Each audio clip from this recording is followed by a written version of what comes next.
السلام علیکم، یہ ریڈیو پاکستان ہے۔ سمرہ یوسف سے خبریں سنیے۔ پہلے اہم خبروں کا خلاصہ۔ وزیر اعظم نے طوفانی بارشوں سے متاثرہ افراد کو فوری امداد کی فراہمی کی ہدایت کی ہے۔ صدر نے پاکستان اور بحرین کے درمیان برادرانہ تعلقات کو باہمی طور پر فائدہ مند معاشی شراکت داری میں تبدیل کرنے کی ضرورت پر زور دیا ہے۔ وزیر قانون نے کہا ہے کہ حکومت عام آدمی کو سہولت دینے کے لیے جلد ایک طریقہ کار کا آغاز کرے گی۔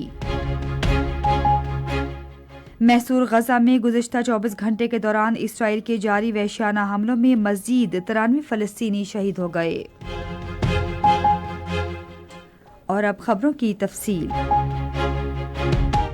وزیراعظم شہباز شریف نے حالیہ طوفانی بارشوں سے متاثرہ لوگوں کو فوری امداد فراہم کرنے کی ہدایت کی ہے۔ انہوں نے آج اسلام آباد میں ایک اجلاس کی صدارت کرتے ہوئے کہا کہ امداد کی تقسیم شفاف انداز میں ہونی چاہیے۔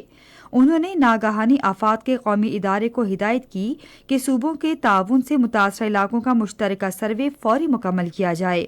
وزیر اعظم نے کہا کہ سروے کی تکمیل کے بعد امداد صرف متاثرہ افراد تک پہنچنی چاہیے۔ انہوں نے کہا کہ متاثرین کو کسی بھی صورت تنہا نہیں چھوڑا جا سکتا۔ شہباز شریف نے ناگہانی آفات سے نمٹنے کے لیے ایک جامع منصوبہ وضع کرنے کی بھی ہدایت کی۔ صدر آصف علی زرداری نے پاکستان اور بحرین کے درمیان برادرانہ تعلقات کو باہمی طور پر فائدہ مند معاشی شراکت داری میں تبدیل کرنے کی ضرورت پر زور دیا ہے۔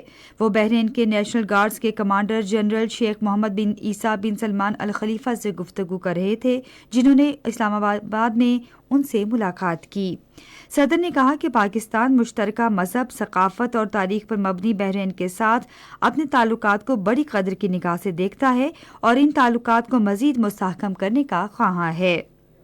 اس موقع پر معزز مہمان نے دوسری مرتبہ صدر کا عہدہ سنبھالنے پر آصف علی زرداری کو مبارکباد دی اور امید ظاہر کی کہ پاکستان ان کی قیادت میں ترقی اور خوشحالی کی منازل طے کرے گا۔ وزیر قانون اعظم نذیر تارڑ نے کہا ہے کہ حکومت عام آدمی کو سہولت فراہم کرنے کے لیے جلد ایک منظم طریقہ کار متعارف کرائے گی۔ انہوں نے آج اسلام آباد میں صحافیوں سے گفتگو کرتے ہوئے کہا کہ اس حوالے سے اتحادی جماعتوں سے بات کی جائے گی۔ انہوں نے کہا کہ اس طریقہ کار کے تحت ذخیرہ اندوزوں اور ناجائز منافع خوروں کے خلاف سخت کارروائی کی جائے گی۔ وفاقی وزیر نے کہا کہ پاکستان مسلم لیگ نون نے اپنی سیاست میں ملکی مفادات کو ہمیشہ مقدم رکھا ہے۔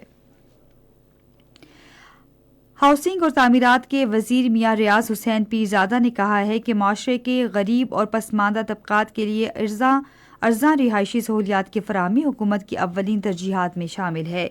اسلام آباد میں federal government employees housing authority کے اجلاس کی صدارت کرتے ہوئے انہوں نے اس امر کو یقینی بنانے پر زور دیا کہ پلاٹ میرٹ پر الاٹ کیے جائیں۔ ریاض حسین پیرزادہ نے پلاٹ کی الاٹمنٹ کے عمل میں شفافیت کے لیے کسی بھی طرح کی بے ضابطگیوں کی نشاندہی اور انہیں دور کرنے پر زور دیا۔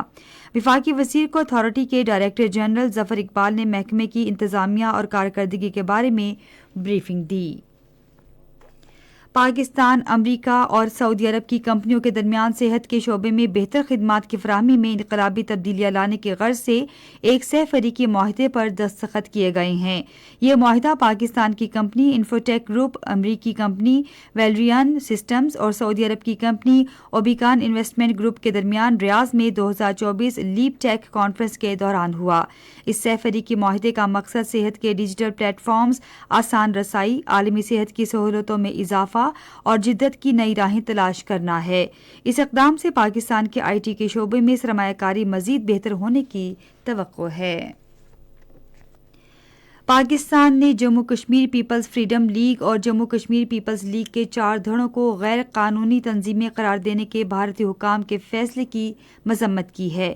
دفتر خارجہ کی ترجمان ممتاز زہرا بلوچ نے ایک بیان میں کہا کہ Pakistan Jammu Kashmir liberation front Yasin Malik group پر مزید 5 سال کی پابندی کے فیصلے کی بھی مذمت کرتا ہے۔ تازہ ترین نوٹیفیکیشن کے مطابق بھارت کے غیر قانونی زیر قبضہ جموں کشمیر میں مجموعی طور پر 14 کشمیری سیاسی جماعتوں کو کالعدم قرار دیا گیا ہے۔ امریکہ نے افغانستان میں قائم طالبان عبوری حکومت سے کہا ہے کہ وہ افغان سرزمین سے دہشت گردوں کے حملوں کی روک تھام یقینی بنائے۔ امریکی محکمہ خارجہ کے نائب ترجمان ویدینت پٹیل نے واشنگٹن میں صحافیوں کو معمول کی بریفنگ کے دوران مختلف سوالوں کے جواب دیتے ہوئے کہا کہ پاکستان میں کیے گئے حملے سے انسانی جانوں کے ضیاع اور دیگر نقصانات پر ہمیں افسوس ہے۔